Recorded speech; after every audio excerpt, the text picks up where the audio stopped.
wajah-wajah misi ini adalah ekspresi sinergitas antara Lembaga Alkitab Indonesia dengan mitra gereja-gereja interdenominasi dan interkonfesi. Lembaga Alkitab Indonesia yang lahir 9 Februari 1954 membawa mandat dari gereja-gereja yang berhubungan dengan Alkitab atau Kitab Suci. Visi Lembaga Alkitab Indonesia, firman Allah menjangkau semua generasi, mau tidak mau, dan suatu keniscayaan harus bersama-sama dengan para mitra.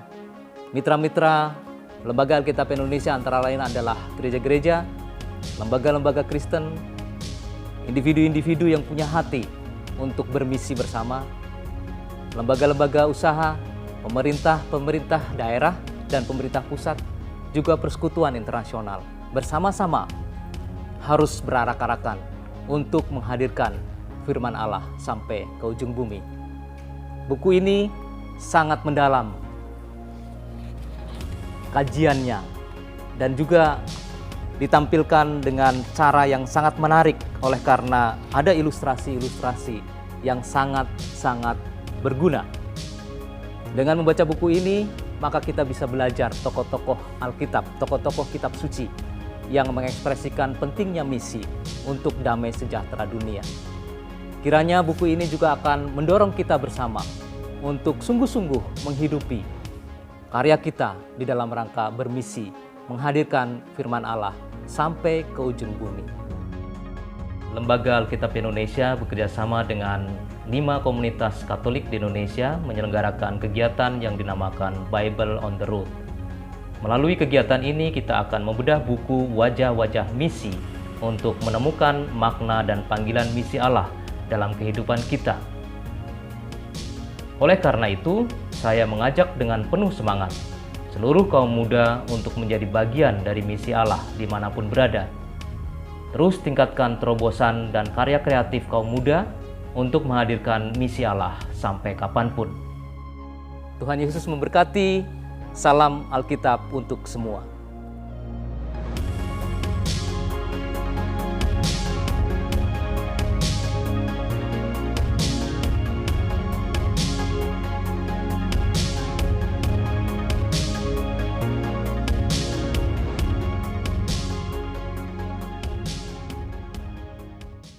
Halo, welcome to Light Show with Bro James. Yeah!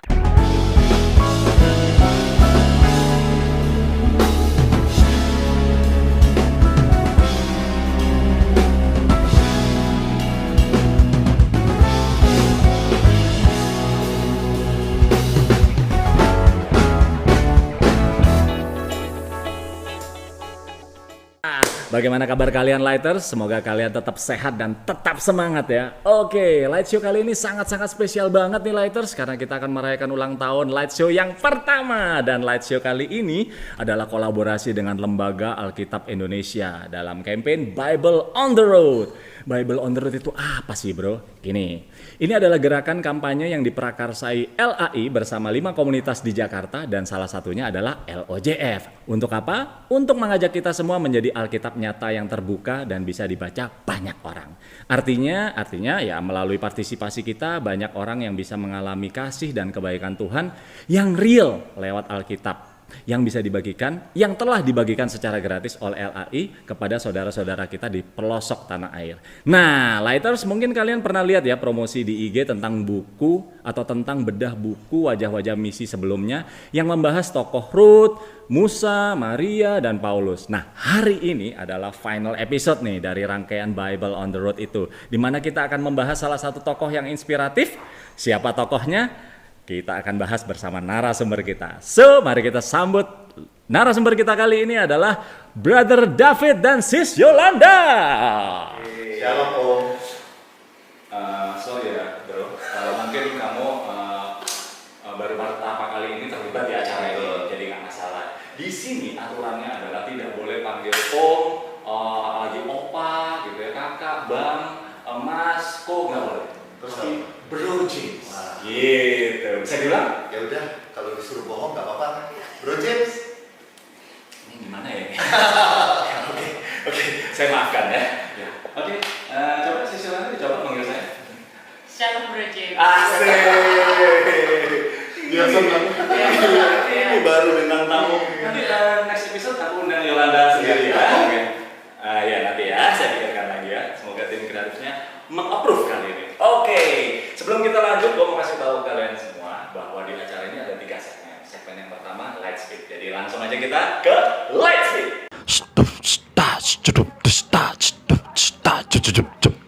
Oke, sekarang kita masuk ke segmen yang pertama yaitu light speed. Nah, di light speed ini gua akan kasih pertanyaan dan kalian harus menjawab dengan cepat. Namanya aja belum ya. Sabar ya, Nak. Kamu antusias sekali ya, pengen jawab ya. Iya, kamu pasti selalu pengen menang ya kamu ya. Iya, enggak apa-apa, aku juga. Tapi karena ini episode spesial, biasanya tuh pertanyaan-pertanyaannya tuh kan sulit ya. Sulit. Ini sangat-sangat sulit pertanyaannya ya. Jadi seputar Petrus. Siap ya. Yang mau jawab angkat tangan. Yang nggak mau jawab juga angkat tangan. Bilang aja aku nggak mau jawab ya. Jangan ya. Oke. Yang bisa jawab angkat tangan ya. Siap ya. Oke. Pertanyaan yang pertama. Nama asli Petrus? Simon. Pinter. Kamu mendapatkan 100. Yeay. Tolong dijawab ya. Jangan ngelihat aku. Pas aku ngasih pertanyaan, apa pertanyaannya nih mereka? Masih pemanasan James, ini kan pertama kali. Siap. Ya. Cukup ya? Sip. Saking sulitnya ya pertanyaannya. Oke, pertanyaan yang kedua, konsentrasi. Petrus berasal dari? Negara atau kota ini maksudnya? Ini kok dibahas ya pertanyaanku ya? Udah jawab aja, Petrus berasal dari? Iya makanya negara atau kota? Negara dari... Ya, kota deh, kota ya. Oke, aku ulangi lagi ya. Petrus berasal dari Tetot. Oke, aku anggap mereka tidak bisa menjawab ya. Jawabannya adalah Galilea. Kamu udah mau jawab ya tadi ya? Udah mau jawab ya, Galilea? Area Galilea, iya. Iya, itu. Soalnya kan kalau negara Israel gitu. Oke, jadi sebetulnya Galilea itu apa? Kota atau kabupaten, kota madya, RT, RW, kecamatan? Area itu kan, Danau Galilea Iya. maksudnya. Oh, jadi itu kota ya maksudnya ya? Oke. Nah, tim kreatif lain kali kasih tahu ya, Petrus berasal dari kota mana, ingat ya. Atau dari distrik mana? Tolong saya yang mau tanya ya, ya Yolanda. Jadi, Galilea itu area James. Coba area. jelaskan ke James lah. Oke. Gimana kalau sekarang kita buka kitab suci aja langsung? Coba kita Google ya. Google, oke. Google, matikan handphone. Oke, pertanyaan yang ketiga, saudara dari Petrus. Tadi lihat aku, sekarang lihat-lihatan mereka. Cakep sih memang. Bukannya jawab, malah lihat-lihatan. Kita nggak di briefing ya sebelum ini. Ini kan ketahuan gitu. Oke, durasi, tolong. Ini aku tahu James. Ya, silakan. Andreas.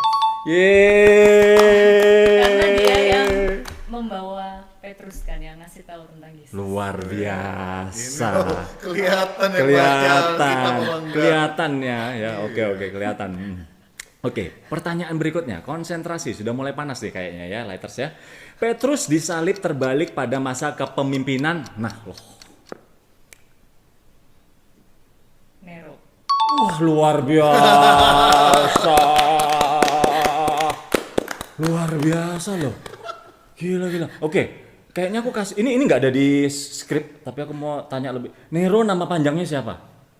Enggak ya, nggak ada ya, oke. Atau nama baptisnya Nero, enggak ya, oke. Dia nggak percaya. Herodes. Dia nggak percaya Kristus jadi nggak dibaptis. Oh iya, luar biasa loh ya. Gila, memang beda ya yang baca sama nggak baca gitu. Jawabannya Herodes belum nggak? Iya. Hampir benar ya, Bro. Oke. Siap, ini adalah pertanyaan terakhir. Come on David, tunjukkan kalau engkau juga membaca selama ini ya. Oke, tolong Pet, tolong. Pertanyaan terakhir, julukan untuk Petrus. Kefas. Salah, Fit. Aduh, gimana bedakku? Hancur nggak nih bedakku? Kalau hatiku sih hancur ya. Bedak gimana? Nggak apa-apa kan ya? Oke, nggak apa-apa, Fit. I feel you. Yol, please bantu David. Kamu istri, kamu harus sebagai penolong suami. Tolong jawab, Yolanda. Please, julukan. Enggak. Iya betul. Aku duluan. Enggak bukannya. Ya udah, akhirnya David menyelamatkan, Dapat satu. ya, Lumayan. akhirnya David menyelamatkan wajah keluarga kalian. Akhirnya David bisa menjawab luar biasa. Wuh! Aduh, Capek ya? ya capek. Aku yang nanya juga capek. Oke, Lighters, itu tadi segmen yang pertama Light Speed. Kita akan masuk ke segmen yang kedua yaitu Light Talk.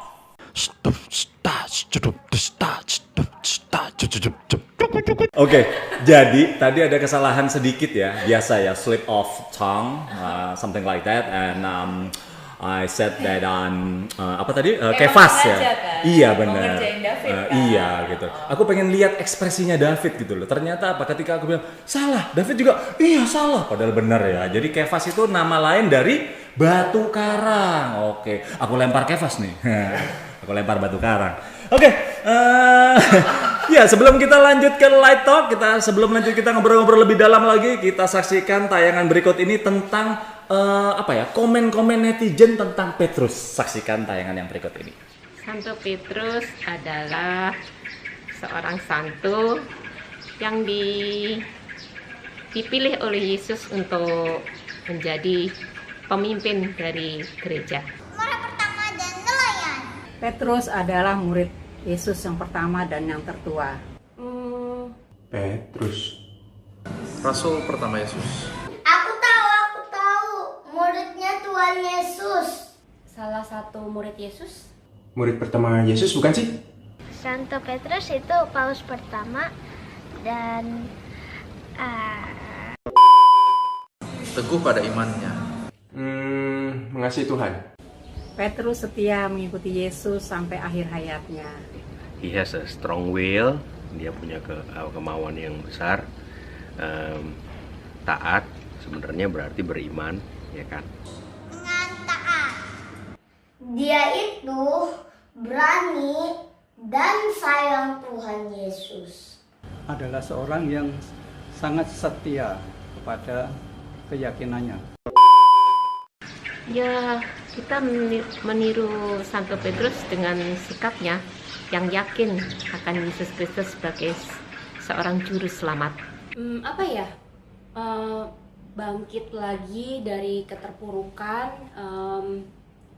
dan mau mengakui dosa dan kembali kepada Tuhan. Petrus selama menjadi rasul Tuhan juga harus belajar mendengarkan Tuhan.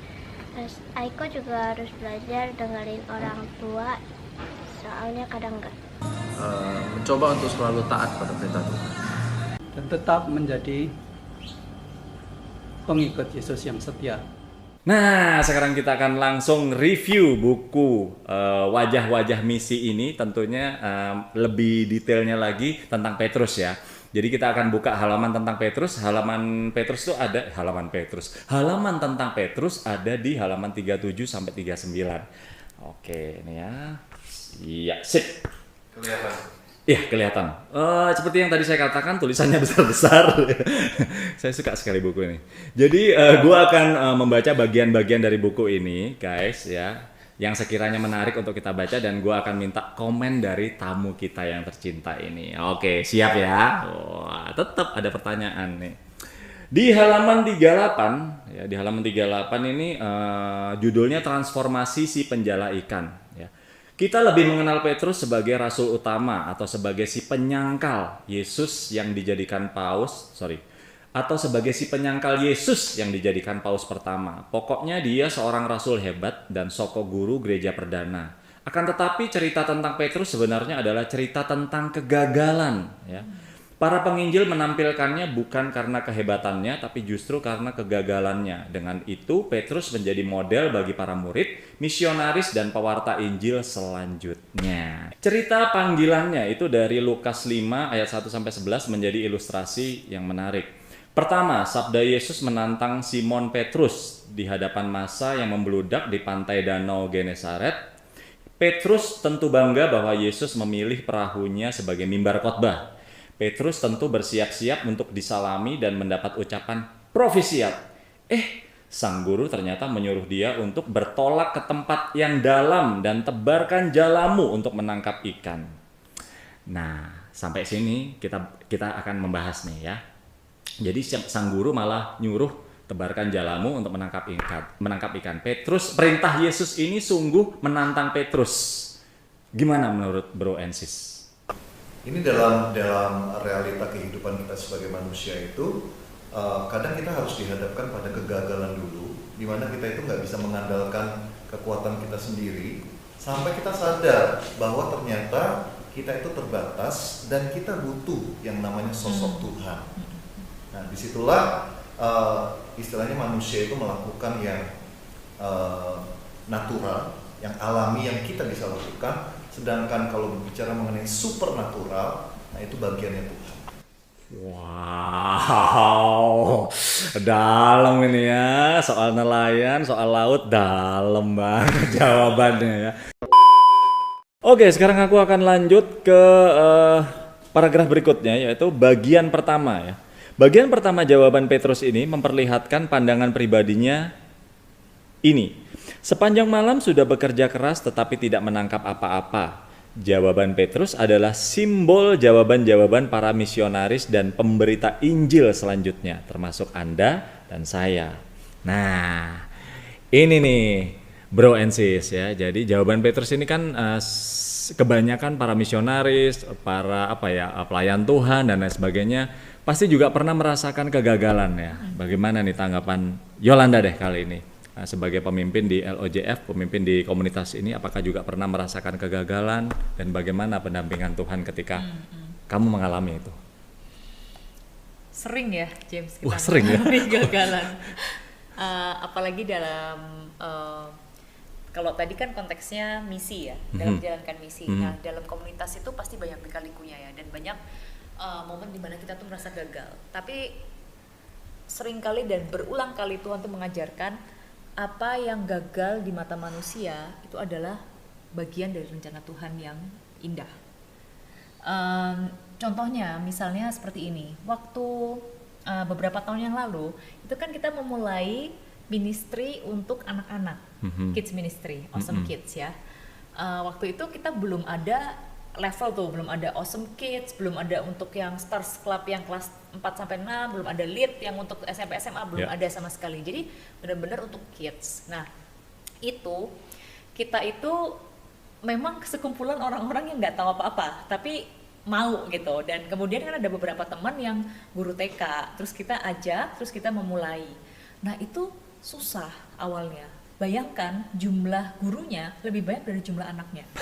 Terus setiap kali anak masuk itu nangis keluar. Karena nggak suka sama kelas kids ministry-nya. Mereka merasa boring, nggak asik. Bahkan aku pernah James itu mimpin lagu buat anak praise and worship ya, buat anak-anak. Tahu nggak?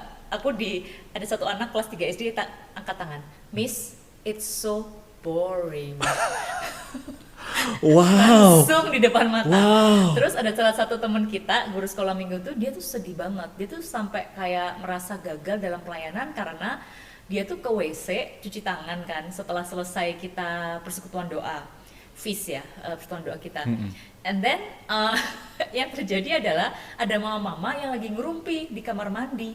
Jadi mama-mama nih bilang, ya lumayan lah ya ada penitipan anak di sini, walaupun ya nggak terlalu seru sih, anak gue sebenarnya ya nggak mau tapi gue paksa. Dia itu langsung merasa kayak, aduh pelayananku ini sia-sia. Kita ini pengen anak-anak ini mengenal Tuhan, tapi dipandangnya hanya sebagai penitipan anak, dan ucapannya seperti reaksinya seperti itu. Nah waktu itu kita itu merasa gagal total sebenarnya, tapi kita bersyukur akhirnya di sana.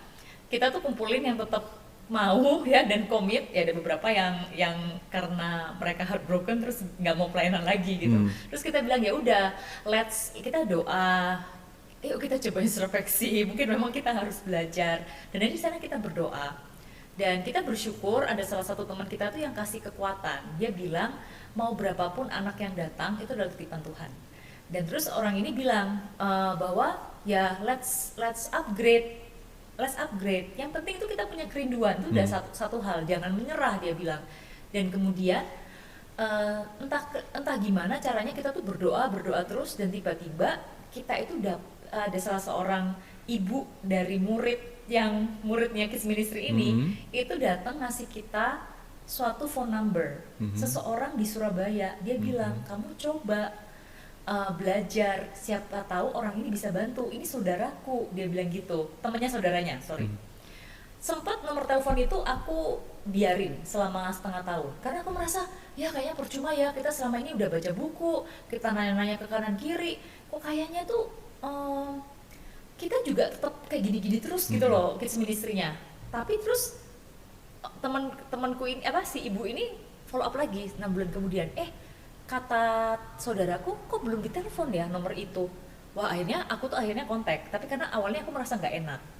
Tapi ternyata itu cara Tuhan, dan di situ Tuhan mengajarkan bahwa aku itu punya kesombongan karena tidak mau taat gitu loh. Sombong karena saya ya udahlah, apapun yang gue lakukan juga nggak akan berhasil gini-gini aja, kayak nggak punya kerinduan untuk belajar lagi, jangan pernah give up gitu loh, dan terus berjalan dalam turunan Tuhan. Dan ternyata setelah aku kontak, that person was so amazing. Akhirnya aku dan beberapa teman kids ministry itu pergi belajar sama kelompoknya dia, dan sampai akhirnya kita itu bisa bersemangat, dan kita akhirnya kayak memperbaiki next gen ministry ini, dan akhirnya sekarang banyak pelayannya, banyak anak-anak yang kami layani juga. Ada sekitar, kalau kita hitung itu dari yang paling kecil sampai lead itu mungkin ada sekitar 120 anak. Kira-kira ya, itu terakhir kita hitung sebelum online. Jadi tapi itu semua karena kasih karunia Tuhan, dan mungkin itu yang dirasakan oleh Petrus karena gagal, tapi ya sudah gitu loh, karena udah frustrasi, ya udahlah ya, siapapun yang ya udahlah, let's just try, who knows gitu. Dan aku waktu baca tentang kegagalan Petrus tuh teringat akan kisah itu. Wow, jadi sekarang udah banyakan muridnya ya daripada gurunya ya? Iya, Oke, betul. Puji Tuhan. Dan kita mencari semakin banyak guru. Wow. Jadi bagi teman-teman semua yang sangat menyukai anak-anak ataupun pengen melayani, bahkan di saat pandemi, you can still serve the Lord. Yes, ya? oke. Anak-anak sampai remaja kita menerima. Wow. Kakak-kakak pembimbing. Keren banget. Ini udah nggak perlu dikomenin lagi ya. Oke, udah pas banget, sesuai banget. Oke, aku mau loncat lagi ke bagian yang kedua, karena itu tadi bagian pertama, ini bagian yang kedua. Aku akan baca lagi. Petrus berani mengambil resiko. Nah, itu jelas dari bagian kedua jawabannya. Tetapi karena perkataanmu itu, aku akan menebarkan jala juga. Petrus memilih untuk mengikuti sabda Yesus, maka ia berhenti menghitung untung rugi berdasarkan pengalaman dan keahliannya. Ia berani mengambil risiko dipermalukan dan ditertawakan sesama nelayan.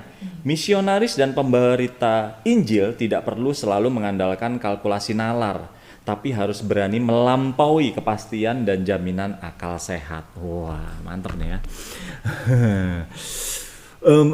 Jadi pertanyaannya ya, pertanyaannya adalah, yang menarik kan dia udah berhenti menghitung untung rugi. Ini aku pengen Bro David ini yang menjawab ya. Jadi berdasarkan pengalaman dan keahliannya, dan dia berani mengambil risiko, dipermalukan, ditertawakan selama nelayan. Tanggapanmu piye, Bro? Ya, ini kita belajar poin itu mengenai ketaatan. Jadi kalau sharing secara pribadi itu sebenarnya aku kenal Tuhan hidup baru itu tahun 2000. Aku bergabung di sebuah komunitas selama 10 tahun di Surabaya. Dan ketika pindah di sini, ya, itu diberikan satu tanggung jawab untuk menjadi leader di komunitas LOJF. Nah, dari dulu di komunitas yang lalu, aku tuh menghindari untuk jadi leader, untuk bawain firman, aku menghindari banget gitu. Tapi ketika aku pindah ke Jakarta, itu benar-benar kayak I have no choice, dan Tuhan itu kayak kasih kerinduan, istilahnya, ayo kamu say yes aja. Masalah kamu bilang bahwa kamu itu nggak mampu atau nggak bisa, itu pasti semua orang pasti akan merasakannya atau mengalaminya di awal pelayanan. Tapi Tuhan itu kalau sekali kasih tanggung jawab, dia itu nggak cuma kasih tanggung jawab dan kita kerja sendiri, tapi Tuhan itu pasti akan melengkapi. Karena apa? Karena kita bekerja itu, kita melakukan tugas itu bukan untuk kepentingan kita, tapi justru untuk menjadi penjala manusia seperti yang Petrus diberikan tanggung jawab gitu. Jadi poin mengenai ketaatan, meskipun dia ada resiko nih dicemooh oleh nelayan-nelayan lain, kamu kok menjala ikan kok pada waktu siang hari. Emang kamu sudah pengalaman berapa lama sebagai nelayan kok nggak tahu hal itu? Tapi dia tetap melakukan karena ya udah dia percaya aja sama Tuhan. Demikian juga dengan kita. Oke, luar biasa ya. Jadi mungkin saat itu lu kalau mengkalkulasi atau dipikir pakai otak kayaknya mana mungkin ya. Ya sebenarnya aku merasa aku belum selayak itu, nggak semampu itu. Ya memang sampai sekarang pun masih perlu belajar, masih perlu terus improve myself ya. Tapi ya Tuhan pakai aja, yang penting kita mau. Yes, yang penting kita mau. Mantap tuh. Semua akan bisa melampaui kalkulasi nalar. Wush, luar biasa. Melampaui kepastian dan jaminan akal sehat. Oke, aku akan loncat ke poin menarik yang lainnya, yaitu bagian yang ketiga. Nah, ini ya, aku bacain lagi ya. Ketiga, pengalaman kemahakuasaan Tuhan langsung menyadarkan Petrus akan siapa dirinya. Tuhan, pergilah dari hadapanku karena aku ini orang berdosa. Nah, gimana yo tanggapanmu yo mengenai hal ini yo? Ketika Petrus mengatakan, Tuhan pergilah dari hadapanku karena aku ini orang berdosa.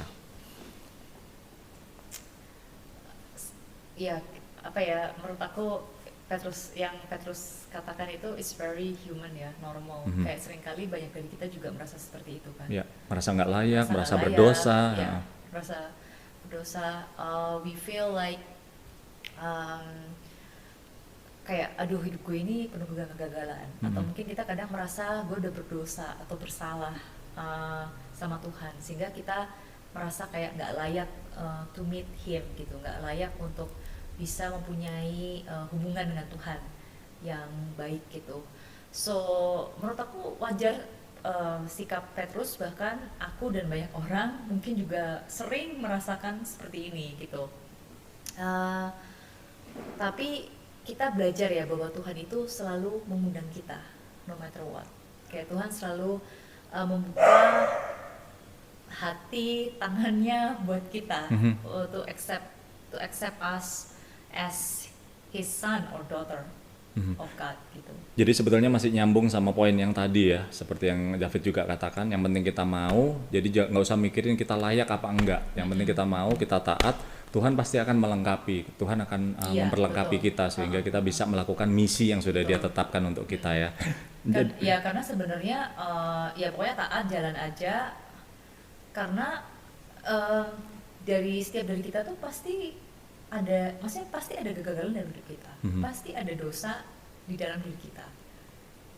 Just say yes, dan Tuhan akan memampukan dan memberkati. Oke, jadi Petrus di sini apa ya, merasa kayak kecil gitu ya, terbatas, kemampuannya juga terbatas, kayaknya nggak mungkin bisa melanjutkan misi ini, tapi sudah dijawab oleh bro and sis kita. Nggak usah dipikirin guys, nggak usah dipikirin lighters ya, say yes aja, Tuhan pasti akan mampukan kita. Lanjut ke poin yang berikutnya ya. Ada poin menarik lagi. Pada titik itulah Tuhan membuat kejutan lagi. Petrus yang sudah tahu diri itu justru diberi peneguhan jangan takut dan kepercayaan. Mulai sekarang engkau akan menjala manusia. Wah, ini kayaknya Bro David nih cocok nih jawab nih. Tanggapannya gimana nih Bro? Ya, karena Yesus adalah Tuhan. Dan manusia itu melihat yang dilihat oleh matanya, yang dia ketahui. Jadi kalau kita misalnya melihat ada orang lain, kita sudah menilai, kita sudah bikin penilaian. Oh, dari kinerjanya seperti ini, kita bisa mulai perhitungkan, kita sudah judge dia seperti apa. Tapi Tuhan tuh melihat jauh ke depan dari apa yang pernah kita bisa pikirkan. Mungkin pada waktu itu, Petrus itu adalah seorang nelayan, seseorang yang kasar. Bisa dikatakan dia tidak punya pendidikan yang tinggi, beda dengan Paulus ya. Orang yang spontan. Nah, itulah kenapa dia nebar jala aja, dia salah satunya spontan, gak mikir. Tapi Tuhan lebih melihat potensi kita daripada kelemahan kita. Tuhan melihat kemungkinan kita untuk menjadi sesuatu yang luar biasa, tentu saja dengan ada penyertaan Tuhan. Jadi bagi kita sesungguhnya refleksinya adalah mungkin kita merasa kita nggak mampu, kita masih lemah, kita masih banyak dosa. Tapi kalau Tuhan mau pakai, berarti memang Tuhan melihat ada potensi yang baik gitu loh dalam kehidupan kita. Jadi makanya just say yes, Tuhan akan lipat gandakan apa yang kita lihat ini mungkin terbatas. Oke. Ya, jadi Wah, when the Yolanda mau nambahin. world reminds you of your reality, Mhm. God will remind you of your possibility. Amen. Wih, cakep itu ya. Nanti akan ada subtitlenya ya, karena saya tidak akan pernah bisa mengulangnya, saudara-saudara ya. Oke, sekarang itu tadi bedah bukunya udah dulu ya. Itu kita hampir mengungkap semua. Jangan semua ya. Iya, hampir. Nanti nggak seru. Betul. Baca sendiri lebih seru. Nah, jauh lebih seru. jadi Lighters kita tadi hampir membahas semuanya, tapi kalau pengen tahu lebih lengkapnya lagi ya baca. Tapi jangan cuma baca, beli dulu baru dibaca. Ya, oke. Nah, sekarang berhubungan sama ulang tahun Light Show nih, brother and sister ya kan. Light Show ini kan merupakan salah satu program milik LOJF ya, yang sudah setahun nih, akhirnya setahun juga. Hampir 50 tahun ya ini ya? Itu saya yang hampir 50 ya. Oh, Light Show-nya baru setahun. Iya, presenter apa? Hostnya yang hampir 50 tahun. Puas Siap, ya. Bro ya. Oke. Ini pertanyaan tentang ulang tahun Light Show nih. Gimana menurut kalian? Ini tolong jawab jujur ya. Gimana menurut kalian? Bagaimana acara ini? Apakah perlu dilanjutkan atau enggak? Apakah sesuai dengan misi? Apakah tidak? Atau ini? Aku pengen review jujur. Enggak. Ini bedah Iya, ini bedah Light Show. Bedah Light Show, guys. Sekarang ini twist ya. Ternyata ini bedah Light Show. Iya, sebetulnya ujungnya tuh ini ya gitu ya. Gimana? Menurut kalian gimana sih acara ini? Apakah oke nggak sih di mata kalian tuh gimana? Yolanda ini kan biasa ngomong yang nice kan. Mending aku dulu. Nah, benar. Gini. Aku dulu terus bener. Yolanda. Orang kan suka ditawarin. Ini aku punya good news sama bad news. Iya, Kamu mending mau yang mana? bad news Bad dulu news lah. dulu aja ya. Badannya kayak anak kecil kan. Habis Bener. minum obat dikasih permen. Iya. Mari kita Panjang ya jawabannya. Kita hadirkan obatnya dulu. Iya. Gimana? Menurutku ya, sekarang ini kita itu sangat-sangat mengapresiasi semua pelayanan yang ada di LOJF. Jadi semua itu perlu dievaluasi, Ya. semua perlu untuk jadi lebih bagus lagi buat Tuhan. Tapi aku bilang Bro James dan teman-teman dari Light Show yang mungkin tidak terlihat di layar ini, ya mereka sudah melakukan yang terbaik. Jadi boleh nggak kita berikan apresiasi yang luar biasa buat mereka? Ya. Konfeti. Tapi kalau di LOJF ini kita punya spirit of excellence. Yes. Nah, jadi harapan kita adalah terus berkembang jadi lebih baik lagi. Oke, Amin. thank you brother. Berarti tim kreatif habis. Ternyata bukan bad news. Iya. Tadi udah. Makanya aku udah deg-degan sih ini, udah mau lepas jas ini. Jadi abis ini jangan lupa kita jangan mikirin episode berikutnya ya. Kita evaluasi dulu. Ya ingat. Tapi bener loh, bener. Kalau kita kadang-kadang kita tuh suka jalan ya kayak tadi mungkin kita kalau ikutin Petrus tebar jala gitu loh. Terus lama-lama loh kok nggak dapat karena dia nggak evaluasi. Karena waktu itu mungkin Petrus nggak ada timnya ya, nggak ada tim kreatifnya. Oke lanjut gimana Yolanda? Kalau minta pendapat David itu selalu gitu.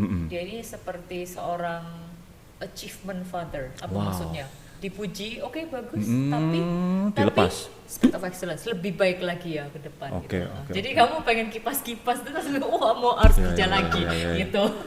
Ya. Tapi ada kalanya memang hal itu dibutuhkan. Iya. Karena kadang-kadang pelayan, aku jadi yang jawab. Kadang-kadang pelayan Tuhan itu suka mikirnya, udah keren kok, udah oke, banyak yang suka, gitu loh. Padahal kita nggak pernah, padahal itu belum terbaik dari versi kita yang sudah kita berikan. Mantap. Nah, Yolanda? Oke. Light Show, menurut aku ini acara yang luar biasa ya. Thank you buat James dan juga tim Light Show. Karena kita tahu bahwa untuk membuat Light Show ini itu butuh banyak banget persiapan. James harus preparation ya kan pasti, terus kayak harus research nanti narasumbernya kayak gimana, cara nanyanya gimana gitu. Jadi it takes a lot of work.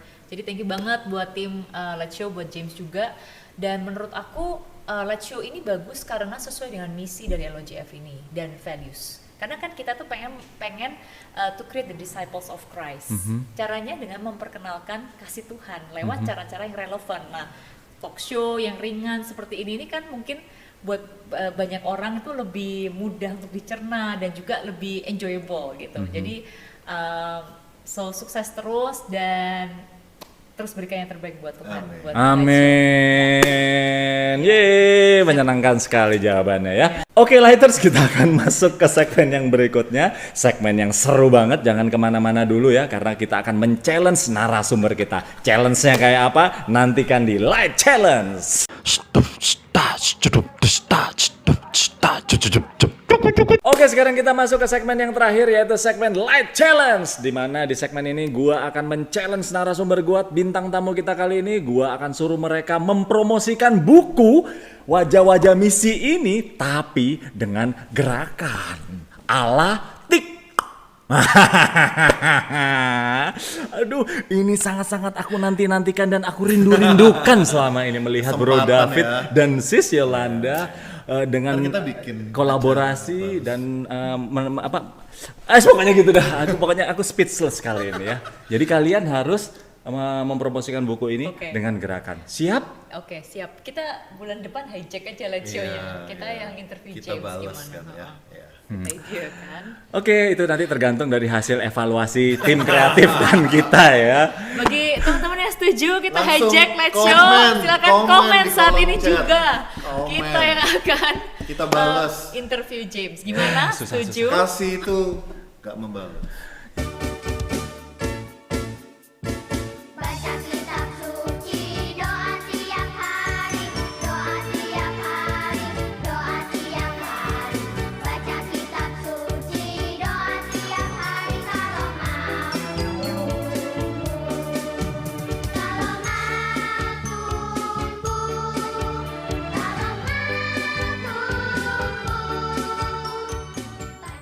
Oke, kita udah melihat Bro David dan Sis Yolanda yang memperagakan atau mempromosikan buku dengan gerakan ya. Itu kira-kira message-nya adalah, are you ready for action? Kamu siap membeli buku-buku ini? Nah, kira-kira seperti itu ya. Dan memang dengan membeli buku ini teman-teman Lighters, kita mensupport LAI membagikan kabar gembira ke saudara kita di pelosok Indonesia dan sekaligus menambah pengetahuan kita tentang tokoh-tokoh misioner dalam Alkitab. Dan ini nih buat kalian para budak giveaway ya, pasti sudah menanti-nantikan hal ini. Kita akan bagi-bagikan hadiah. Kita punya kata panitia sih ya, itu ada 3 paket seperti ini akan kita bagi-bagikan secara gratis kepada kalian semua. Caranya, tulis di kolom komen ya ucapan ulang tahun buat Light Show. Dan pemenangnya adalah kalian yang terkreatif yang akan dipilih oleh tim kreatif kita. Caranya banyak, bisa lewat puisi, bisa lewat puisi, tulisan menarik, nyanyian, syair, novel, jangan ya kepanjangan ya, nanti kolom komennya nggak cukup. Dan tim kreatif nggak boleh ikutan ya. Kalau tim kreatif beli aja langsung. Kalian Lighters yang harus ikutan ini. Siap ya?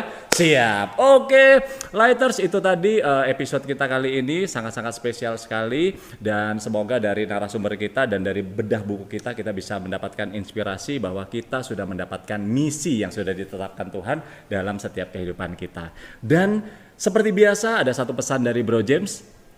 Misi itu harus dijalani, jangan dilewati. Karena kalau dilewati nanti jadinya misi gitu ya. Oke Lighters, itu tadi episode kita kali ini. Kita ketemu lagi di episode yang akan datang. Always be the light and God bless you.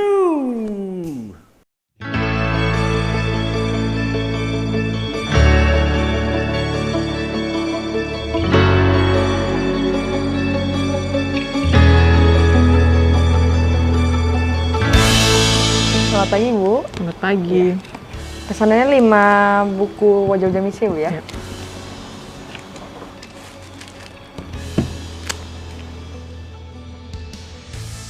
Ini untuk pesanannya Bu ya. Iya. Untungnya terima kasih Bu. Terima kasih.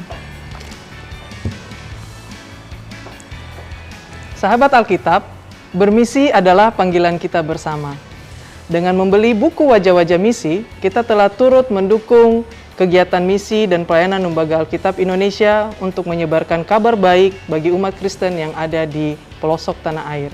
Mari dukung pelayanan ini dengan membeli buku Wajah-Wajah Misi. Tuhan memberkati. Dapatkan buku Wajah-Wajah Misi di Bible House Lembaga Alkitab Indonesia, Jalan Salemba Raya, nomor 12, Jakarta Pusat, atau mengunjungi website www.alkitab.or.id. Info lebih lanjut dapat menghubungi 0811 995 2890.